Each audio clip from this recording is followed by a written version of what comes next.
Okay, cut out. Vlog ba? Hello guys. Ayan. DIY bracket guys. Ito sa Rose wave type. Okay. Dito natin siya i-install guys. Alright. So gagawa lang tayo ng guys ng bracket dito. Cut out. Kaon.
Alright, what's up guys?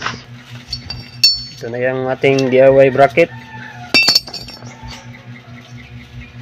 Kinapala natin para mas matibay.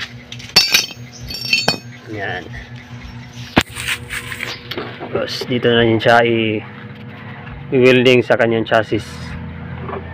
Yan. Konting tabas. Sabay pasok natin dito. Alright guys, ganyan lang guys mag DIY bracket. Ito, mag welding tayo guys sa chassis. Let's go guys. So ayun guys no, mag welding na tayo dito sa kanyang chassis. Ayan. So kita nyo naman guys no, hindi ko pa tinanggal itong plastic. Mamaya na natin yan tatanggalin guys, kasi dyan po kasi tayo nagbabase sa kanyang sukat no. Ganyan. So dito tayo nakabase sa kanyang sukat. Ganyan. Konting lang muna tayo dyan, mag spot. So once nakapit na siya, saka natin to tatanggalin yung cover. Yeah, syempre lalagyan natin ng dito yung basahan para hindi ma-damage to. Yan lang. So spot lang muna. Pagka nagkapit na siya, so tanggalin natin yung gulong, itong tapalodot. Tapos tayo guys, mag full weld na tayo dyan. Alright guys, spot lang tayo guys. Shout out.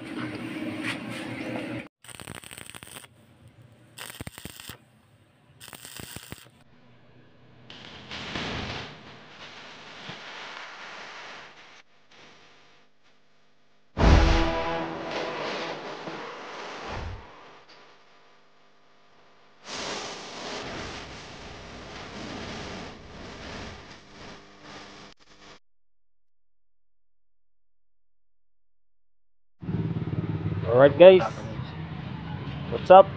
Shoutout sa owner. So, ito na yung finished product natin guys. Check nyo guys.